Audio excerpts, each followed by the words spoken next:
Hello everybody, my name is Will, and welcome to a very early alpha of Aces and Armour. This is a tech demonstration for the driving of the tanks in this upcoming tank combat game. Eventually, this game is going to be kind of along the lines of Hell Let Loose, I want to say. I've not played Hell Let Loose, so take this with a grain of salt, but it's going to be tank combat primarily, but there will also be infantry and aircraft on the battlefield going on as you do your thing. That's in the realistic mode. There will also be an arcade mode where you just control a tank, and it will be tanks only. So there is definitely a focus on tanks going on there. But before we get into this tank and really have a showcase of what this is all about, what this tech demo is showcasing, there's a couple of things that I just want to say before we start. First things first, I have been provided with the access to this demo by the developers of this game, so take that in mind if I do leave any kind of comments about the quality of the game. You might consider me a slightly biased source. That's entirely up to you. Second, this game is community funded. I've been asked to let you know that they have a Patreon, so if this is a project that interests you and you think that it is worth your money, then there will be a link to that Patreon in the description below. In no way do I want to pressure you guys to pay money to this. It's entirely up to you. If you like it, consider it. If you don't like it, don't worry about it. I have not been paid to promote this. That said, there will also be a Discord in the description below, so if you're not quite ready to fund it, but you do want to follow along with the development and maybe fund it at a time, later on when you're feeling a little bit more confident about the project, then that is going to be available to you as well. There's the legalese out of the way. Hopefully now you are clear where I stand, where you stand, and I'm going to do a first impressions kind of review-ish of this tech demo. There's not a huge amount in terms of actual gameplay, obviously just showing off the technology that they've developed this far, but enjoy anyway. We're going to have a little play around with this here Panzer IV. Obviously, this is one of the early Panzer IVs with a very short-barreled gun, probably an F1 model or even earlier than that. I don't know off the top of my head. I mean, the armor at the front is very thin, so it might even be a C model.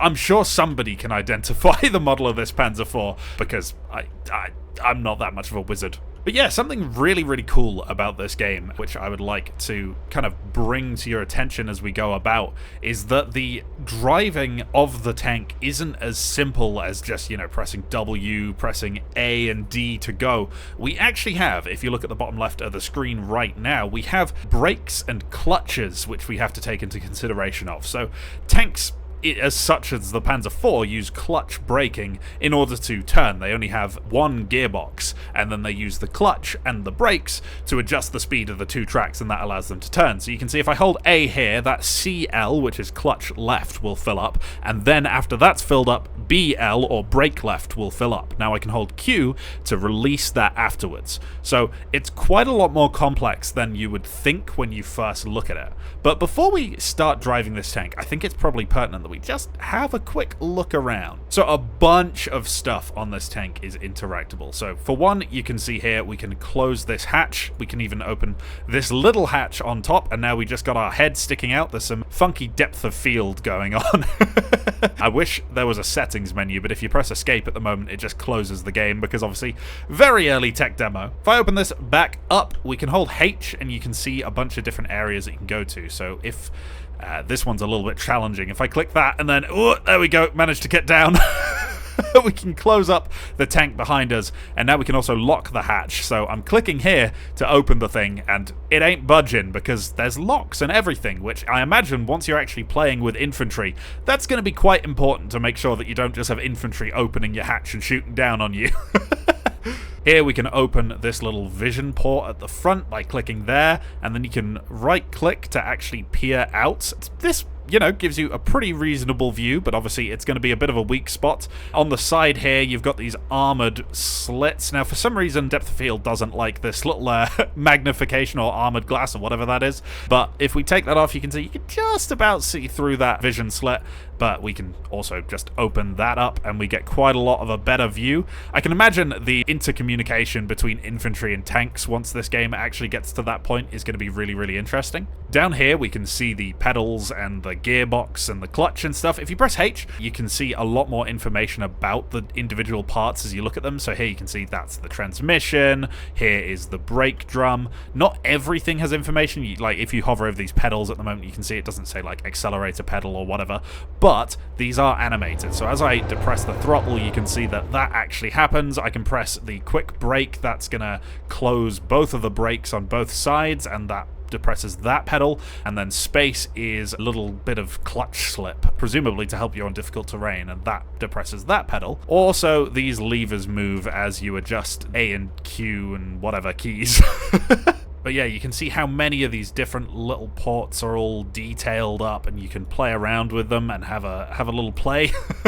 You can even move these binoculars in the way, which is the only way that I believe we're going to be able to close that window there that I've just opened. Oh god. We've got a little information panel for the driver here. You can see a tachometer at the bottom there, engine temperatures, the distance you've traveled, something pressure. We've also got little light switches here, so if I flick this on, you can see the interior lights, and then we can rotate these interior lights either which way. Like, I don't need to show you all of these things, right? But I want to, because that's what's really cool about this, is, to me, it's less about, you know, where this is going to go as a game, but right now, right here, I'm so fascinated by the amount of detail that's gone into the interiors here. I mean, this is just a great learning tool for finding out about how tanks work, to be entirely honest. God knows I need it. I'm gonna need this thing for making my sprocket tanks better, man. That's pretty much it as far as I can tell for the driver's compartment. So if we move on back here, we can enter the fighting compartment of this Panzer IV, and here we have a lot of stuff that we can play around with. So unfortunately in this demo there is no firing of the gun, so all of our ammo has been taken out, but that should be in the second demo. I don't know the timeline on that, so I'm not going to promise anything, but we can open up these engine bay slots. For instance, we can see the Maybach engine here. You can see the radiator. We can even open up these engine panels, which now it's going to be a nightmare to close those again. Probably shouldn't have done that. Same over on this side. You can open up this massive hatch on top, which has the fans installed. I mean, it's just cool, isn't it? And if we get up here into the gunner's position, we can see a couple of controls. So this is the elevation control for the cannon. So while we can't fire it, you can see we can move the actual gun assembly, which is really, really cool. And all of this is moving exactly, you know, how you would expect it to, which is just awesome. And once again, we can open all of these hatches and all of these different doors on the side and lock them. We can also lean out the side of the turret, so, you know, if you were the gunner in an actual gameplay situation, you'd be able to get a better idea of what's going on the battlefield if you weren't in the immediate line of fire by just poking your head out the window. Gonna remember to close this door if I can. There we go. Sometimes it can be a little bit difficult if I had to say anything to, like, click on a door that's already open. You don't have any freedom for exactly where your head goes when you're in this screen, so it is quite challenging sometimes to actually get a door that's open closed again. Interior light switch here. There's so many different dials. There's the turret motor switch, I guess. We've got a viewport. We've got the turret drives and the mechanical components. There should be... This is an antenna. No, that's some kind of... I think that's a connecting rod up there. I don't really know. Ah, here we go. Here's our horizontal traverse gear. I knew it was around here somewhere. You can see the whole turret basket rotating, and this is something really, really cool, because I've never been in a proper, like, World War II tank. I've been inside tanks, but they're always, like, you know, modern armored personnel carriers, which they're not really tanks. They're still fun to get in, don't get me wrong, but this is something else. And the commander's hatch is probably where we're going to be doing our driving from later. I gotta remember where the latch is for this thing. Oh yeah, I've got to be up here. Then we can pull this latch and open up the hatches on top, poke our head out, and this, I mean, this is one of the best views you are ever going to get as a tank. There we go. We can finally close that door. Here's the antennas. I mean, you can tweak these. I'm assuming eventually this is going to actually adjust how well you are connected to the rest of your, you know, division or whatever. Cool. Why not? We can open the stowage here. I'm assuming you'll be able to put things in there in the eventual game, but I don't know for sure. Obviously, while the hatch is closed, when you're in combat, you're going to be looking out of these instead, and you can shut these as well so that, you know, the glass is ultimately going to be weaker than the metal protecting this thing. That might save your skin there. And all of these little stowage compartments for, you know, ammunition and powder, all of these can be adjusted. Little gunner's sight here for the machine gunner. That's a surprisingly good view, actually, out of this one. Can't use this gun in this version, which is a bit of a shame, but, you know, it is what it is. Another traverse motor, just in case you know, the guy on the other side isn't doing it. And you can see this really, really detailed gun breech here. I mean, things are a little bit close here, but... This is all super, super finely detailed, and they do like to stress that they have people on the team working on this game who have been trained to drive real World War II tanks, which is super cool, and that's the kind of thing that you really want, just advisors for this kind of a game, so you make sure you're getting things as accurate as possible, because ultimately, if accuracy is your shtick, you gotta be accurate. But I think that's about all there is to show on the interior of this Panzer IV. Ultimately, you know, it's a Panzer IV. It's a pretty bog standard workhorse tank. It's nothing too complex, but we can give it a drive around, which is obviously, that's what you're all here to see, isn't it? I locked this hatch from the inside.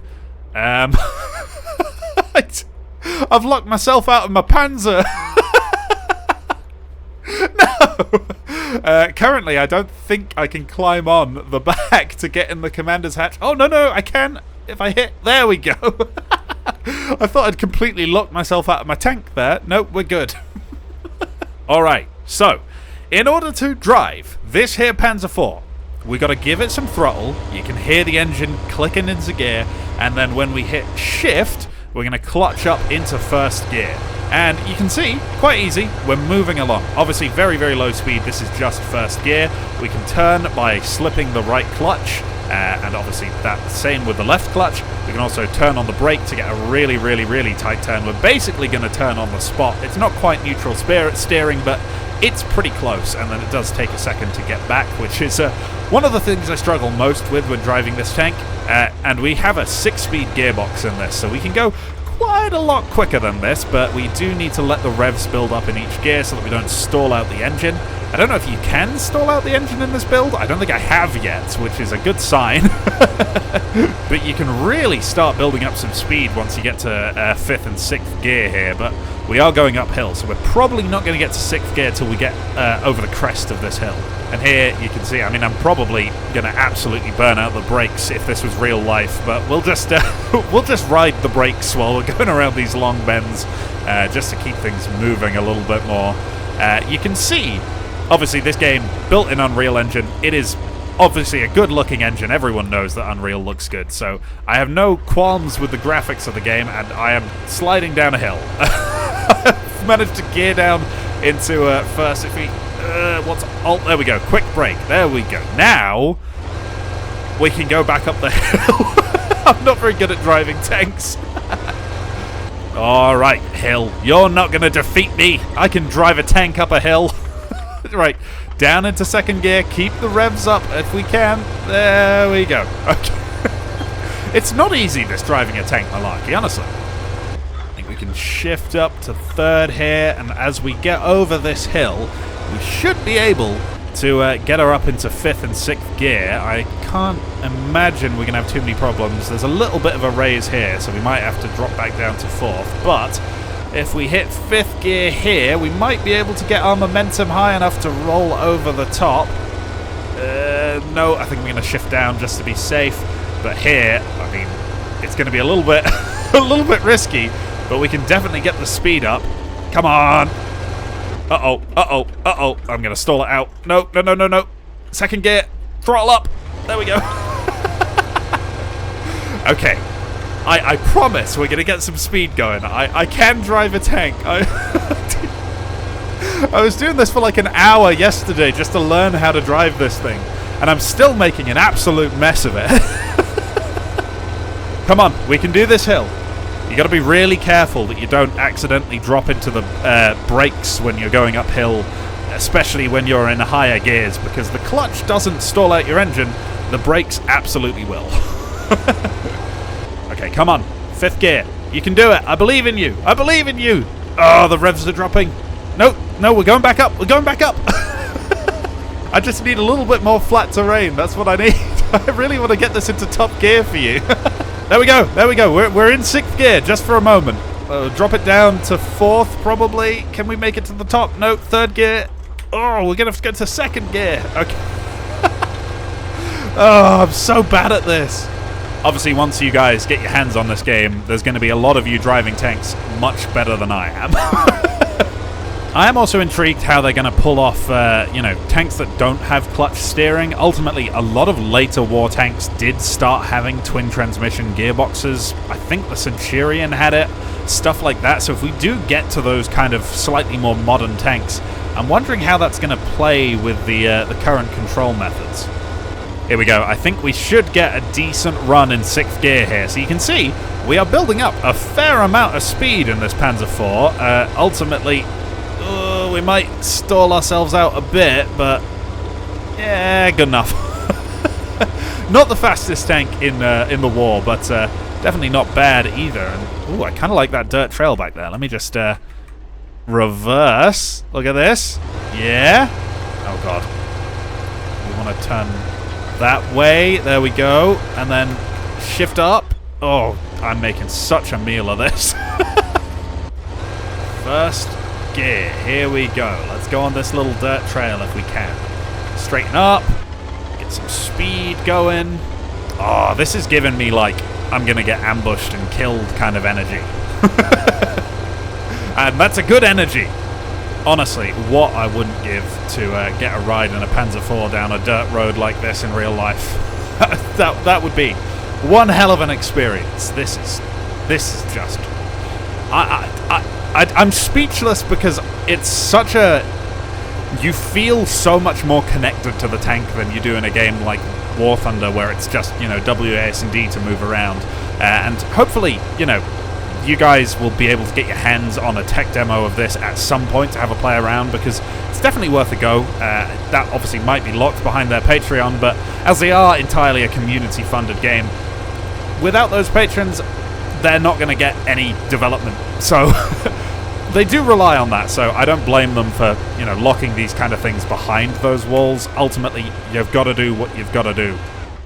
So what I'm going to do here, just because we've got a little bit of flat terrain, is I can actually drop the tank into first gear, leave it running, and we can hop out. I do just want to open up this hatch at the front so that I can get back in a little bit easier. Okay, there we go. We can hop out of our Panzer, and you can see it running from the outside here. There does appear to be a little bit of jankiness with the tracks. Obviously, early tech demo. Things are going to change between this and later versions of the game. I think I'm going to have to hop in the pan... Oh, I've stopped the tank with my face. Tiananmen Square moment. Yeah, I was about to drive it into a bog, which is not what you want to do. But yeah, just the detail with which these are modeled is really, really nice to see. It's also incredibly loud to see. But yeah, I mean, at the moment, obviously this is just a tech demonstrator. We're just showing off what this game can do in terms of the pure technology behind it. Just getting these tanks to drive at all and having this driving system, which is, as far as I'm aware, unique to this kind of a game. So ultimately, there's not a huge amount else to show off here. If you are a tank nerd, I can highly recommend, taking a quick look at the Patreon, at the Discord, just keeping an eye on this game's development. And if you do want to support it, obviously there is that Patreon there. There will be a link in the description below. I'm not going to make you do that. Don't worry, that's fine. But it's really cool, and I do hope we get a chance to see a little bit of the firing mechanics fairly soon, because I'm interested to see how that's going to work, how you're going to reload the gun, and I'm imagining for that kind of a thing we might be looking at multi-crew not too far away, as that is planned. But yeah, Aces and Armour, everyone. Do you like the look of this game? Do you want to see me do a Q&A with the devs? That's the kind of thing that they've offered me to do. So if you want to have any questions answered by the developers, you can drop them in the comment section below or in my Discord, and I might be able to grab a session if I get enough questions with them to ask away, and you can have a couple of your burning questions answered from the horse's mouth. But that's all for today, I think. There's not a huge amount else that I think I need to show off. So that's all. Farewell, everyone. Thank you for watching. For now, goodbye. And as always, a huge thank you to YouTube Super supporters Cody Fox, Yoki, Edwin, Marlon Gwecken, Peter Holmes, Peter Seafet, CamJam135, Shtug3, and Terra. And a huge thank you to all the regular tier supporters as well.